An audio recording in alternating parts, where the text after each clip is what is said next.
So, welcome to the second episode, and I'm going to play my real character.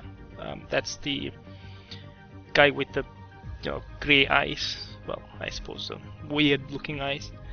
Now, I'm also changing the format of presenting these gameplay. While I was playing the game, I was recording my voice. Two issues came up. The first issue was that I wasn't concentrating on the gameplay, so it was getting in the way of my own experience in the game while I'm recording it. The second issue is some of the things that are happening in the game are, well, to put it mildly, there's a lot of boring things that happen during this second play, and I will get to that. So I thought, I don't need my viewers to actually see that. So what they would eventually want to see is, the fun stuff that would happen during gameplay. Not that there was much fun stuff that did happen in this episode. Because of that, I decided to change the format. And what we're going to do is, I'm going to record the gameplay, and after each recording, I'm going to do a voiceover, and where I will be discussing the major things that happened. But the whole gameplay video will be shown to you.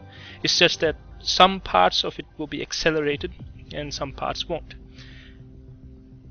Okay, so for example, right now what I'm doing is I am the stuff that you see at the bottom here, these items, I got them because I purchased the starter pack. Well, I assume I got this because I purchased the starter pack, because there's some really nifty stuff here.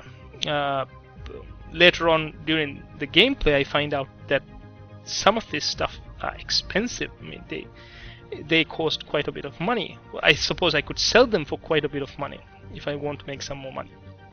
And it even comes with this ship, this one that I'm about to take up, the Sarum Magnet, and it's pretty cool. Well, I think it's pretty cool. So anyway, after this we get into the gameplay. So I left off here because the last time I was supposed to start off the tutorials, and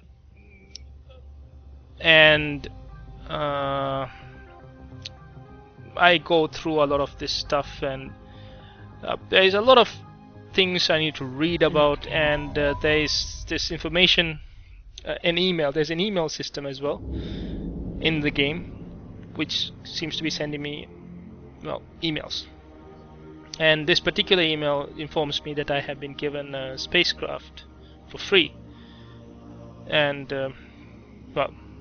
so next I started to try out the tutorials, and I have to say that the tutorial was slightly, boring, because there's a lot of stuff that you have to read. But don't get me wrong, I feel that the game is quite deep. There is a lot for someone to enjoy in this game, and I paid $5 for this game, but I foresee that that was a worthwhile purchase. Is it going to be worth paying $15 a month? Well, I'll have to see that. I'm not fully convinced yet. So anyway, the person who is talking to me is this character called Aura, or I suppose you can pronounce it either way, and she or it is giving me information about what to do and how to navigate around in this interface. And eventually it comes to this introduction about agents and how I have to get missions through agents. So my first mission is to go to a particular location, fly somewhere, and acquire a certain thing. I think it was to retrieve something in a particular space station somewhere. So anyway, let's move on. And eventually I come out of this station, and that is my little ship. So I'm a capsuler, and this is my capsule, and it looks like a little pod, like I don't know, pea pod, and apparently this is the thing that keeps me alive. Non-player characters will never destroy your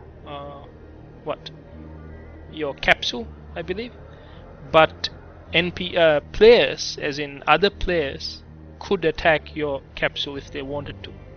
I think that's what the explanation was. So I suppose there is a danger in PvP in this game, a real danger.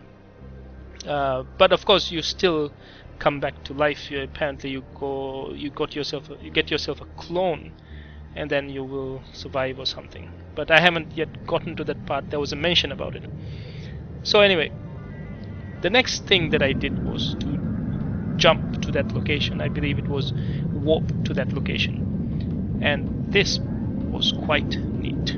Warp drive active.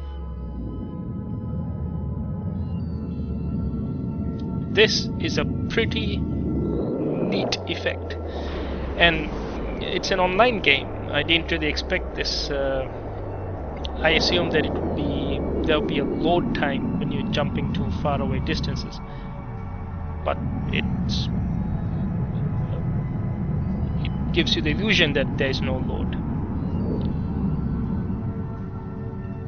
So once I get here, I get introduced to my ship, and by the way, I also noticed that there's a self-destruct option for my character, for my pod. So that was kind of freaky. So I'm about to get into my ship.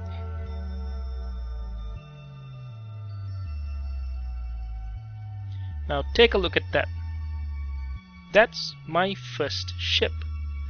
You know, usually when you play these kinds of games, the first ship that you get does not look this good, or ideally shouldn't look this good, because it kind of gives you the wrong impression of what you're capable of.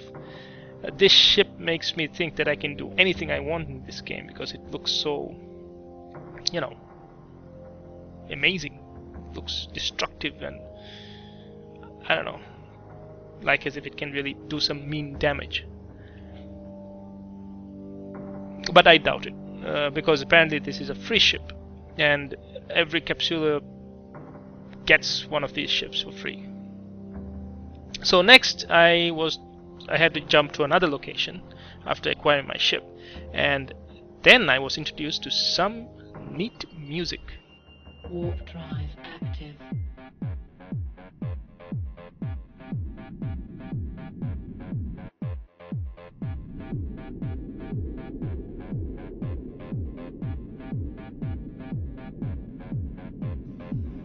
So this like pretty funky music. Alright, so I'm gonna skip ahead. I had to approach the station and get the I believe it was some sort of blueprint or something. Oh right, clearance documents. And then after getting that, I jumped again to the base station. Oh, I believe it's the home station. Warp drive active.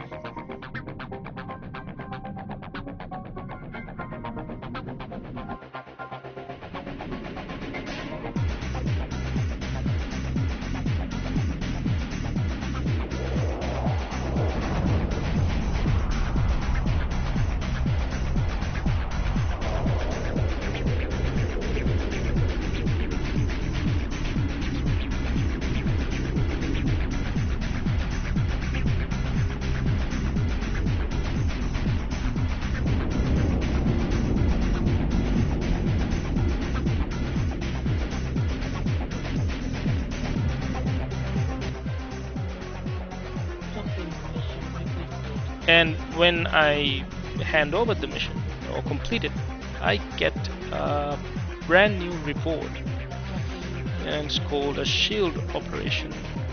And then it talks about learning skills, and this is pretty cool about this game. Apparently in this game you don't your activities don't directly affect the improvement of your skills, I believe. So it's kind of like in World of Warcraft, you would have to go and keep killing and level up and stuff like that. But apparently in this thing, your level improves over time. So time is the factor that affects your skills, and so it's not actually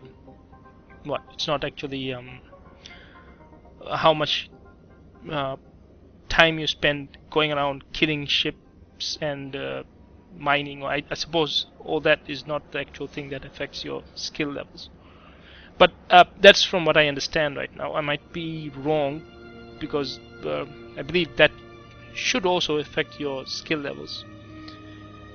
I'm supposed to train that the book that I got. I'm supposed to train on it, and it gets loaded up on my memory. And apparently, once I come back to the game, I should be able to. Well, it would have leveled up. So we will see once I come back to the game for the next playthrough. I will be coming back tomorrow, maybe. But before I finished off the day, I clicked on this little button to enter the captain's quarters, and I was quite surprised what I saw. And look at that. That's me inside my... Wait, this is not actually inside my ship. I believe this is inside the... inside the station. So my ship is docked there. And here's the thing, they've given so much thought into this game, and I can move around using WASD keys, and it's quite interesting. The amount of work or effort they've put into these games. So with this, I'm going to stop here, and I'll come back to continue my next mission in the next playthrough. Alright, I hope you guys enjoyed this, and I'll catch you guys later.